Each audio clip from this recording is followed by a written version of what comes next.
The labor movement is embroiled in a struggle for the hearts and minds of workers and the public. Following a decades-long slide, the unionization rate in Canada has dropped below 30%, and just 16% of workers in the private sector are union members. Labor is responding to this challenge with new tactics and mergers and acquisitions, such as the coming together of the Canadian Auto Workers Union and the Communications, Energy and Paper Workers Union to form the 300,000-strong Unifor. And the PR battle is on. Todd Humber, Canadian HR Reporter's managing editor, moderated a roundtable discussion to explore the methods unions might try to overcome negative perceptions, such as the notion they are lazy, underwork, have job security for life, and enjoy gold-plated benefits and pension packages that others can only dream about. We need to challenge. I think people recognize that that's not the reality. The unionized workers, specifically the focus here in the private sector, have gone through tremendous job loss and stagnating wages and reductions in their incomes in a variety of ways. So the idea of jobs for life or gold-plated working conditions is not the reality. Of course, there are the examples people look to, the most highly paid, but there are all sorts of organized workers in hotels and in long-term care facilities and grocery stores and elsewhere who are far from having great security or wonderful conditions. So that's part of it, just getting clear that that's not the reality. And I think one of the key messages that we've heard over the last several years is changing the dynamic that people are not resenting people from the working class, middle class Canadians who have good jobs, and rather turning their attention to the idea that I should have those things too. Why can I not achieve a good standard of living or security in the workplace, rather than trying to focus about taking away from those who already have it? So those are some of the things. I think the main ways we do that is by continuing to do a job on the ground with our membership in the communities, but also ensuring that we're seen as a voice for workers who are excluded, who are marginalized, who are on the outsides of the labor market, and really focusing in there, because that kind of resentment towards unions, we've always had our challenges with the employer community, but I think we have to be very careful and clear that we're not resented by whole parts of working Canadians, and that's a fundamental challenge. So it's a big job. And in some cases, that big job of changing perceptions could be hampered by negative campaigns that are belittling the labor movement and distorting its history. Part of the challenge that unions may face at this point, apart from some very realistic shifts in demographics and some very real and very realistic shifts in what people want and need, particularly young people, there is an additional complication, and that is quite a negative and quite inaccurate campaign about what it is how it was that unions arose. And what significance they have and what value they have in maintaining a strong middle class, creating a stable workforce that can withstand economic fluctuation as the economy shifts from historical models into global and national undertakings. There are very real demographic shifts, but there's also, I suggest, a very negative campaign that the union has to address as well. But not everyone agrees the PR issue is a problem. The real issue is what workers want from their employers, and that may be something unions simply can't offer.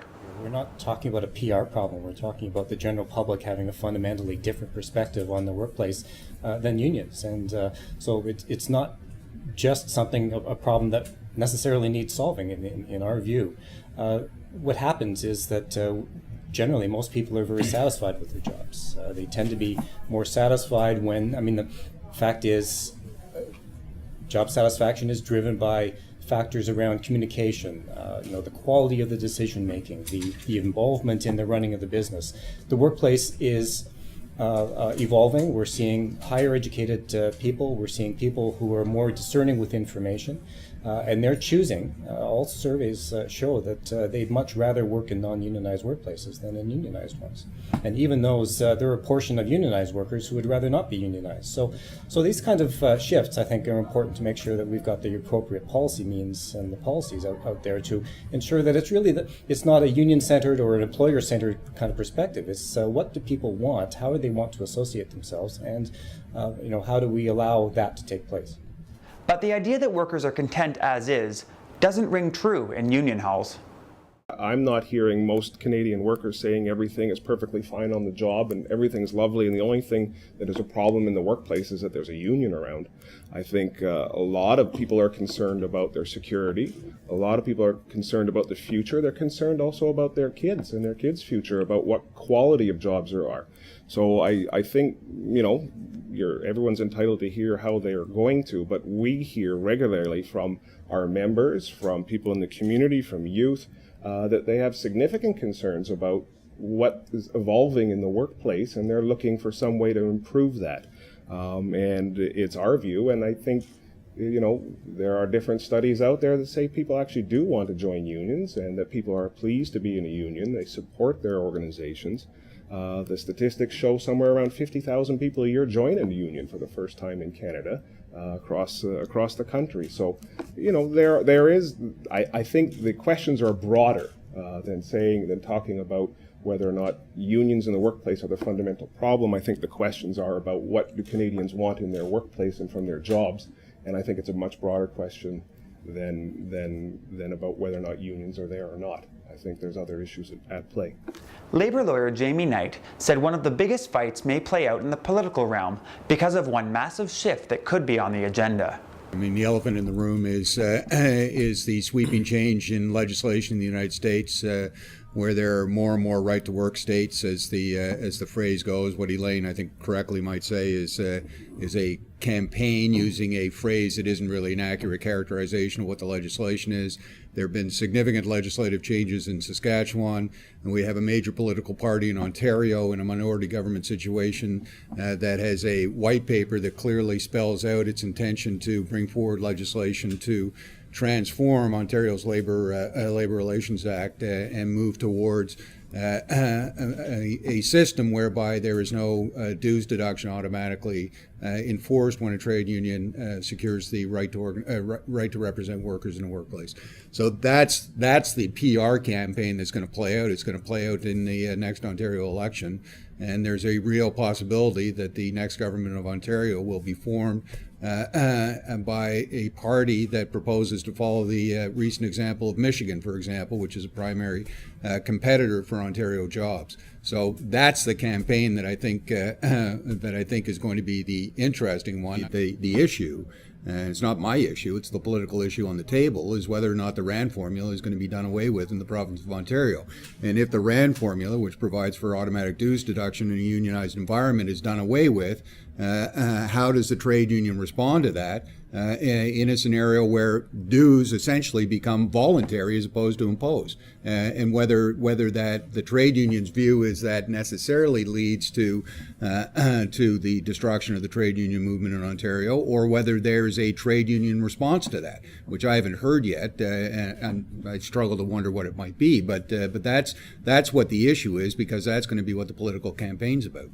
That it's not the intention of the labor movement to lose that political battle in a variety of ways. Not only the labor movement, but our various community allies and others who will engage very clearly on that question. I think the labor movement has said in a variety of ways, at different levels, that we have no intention of going backwards. 70 years or more, right to work for a variety of reasons. We already have democracy in the workplace. If people don't want a union, they can decertify, and they do that all the time. We're not happy, but if the union loses the support of the membership in the workplace, there are mechanisms, procedures to decertify, and that we see that as a failure, but that happens. And so the model of exclusive representation in the workplace is what we've been built on for the last 70 years. Folks in the room know that. And we don't really have an intention of going immediately away from that. I think others have communicated just very calmly that this will become a problem in the labor relations in Canada. And it'll come back to the employer community one way or another, through the bargaining table or else how. And that's just kind of straight discussion about the way that it's responded to. But I don't think that the intention is to lose that debate, and frankly I don't think there's tremendous support among the community or even necessarily the employer community for that position, but we'll see. This is an ongoing discussion. It's an important one. Great. The student in history will remember how the RAND formula came in. I don't think we want to go through that again. So, I sit and I listen to all your positions, and I think when you ask young people, when you ask anybody that is even remotely connected to the world, they understand the role of unions providing what we have today. They're a key driver for the creation of the middle class, for the reduction in the work hours, the paid vacation, all sorts of benefits that we all enjoy. I think we can all agree on that. So, and I think people say that was great, but you're right. What's the future hold for me? And I think that is one of the challenges. And while you call it a PR war, if you call it an advertising campaign, how do you create a vision for people? How do you then put the leadership behind it? And then how do you execute against that offering and attract people to what you do? Because there is a certain image that they were predominantly blue collar or they're government workers. And gee, I'm neither of those. So where do I fit in? So what's the message? Where are the people that are like me? That's what people always look for in clubs and groups, is where are the people that are like me? And what can you offer me in the future? And I think also creating a sense of collective responsibility that we may not have in the measure that we had before. We tend to split up our benefits packages, so you get exactly this and you get exactly that, and you can tailor it to your individual needs, but we don't think of sort of even a broader need. And I think that's kind of led to the attitude that we're all on our own. So I think if the unions are going to make progress, they've got to make it compelling for people to belong to that group that has an affiliation and an image for them that they can aspire to and want to be part of. The best tactic for the labor movement may be good old-fashioned education. The best possible tool, the best possible weapon that the unions have is education. The facts are solid. The process of addressing the PR problem is one of education. What have the unions done? And more importantly, what have you done for me lately? That's the key question, and perhaps the most problematic question given the current trending that we're seeing.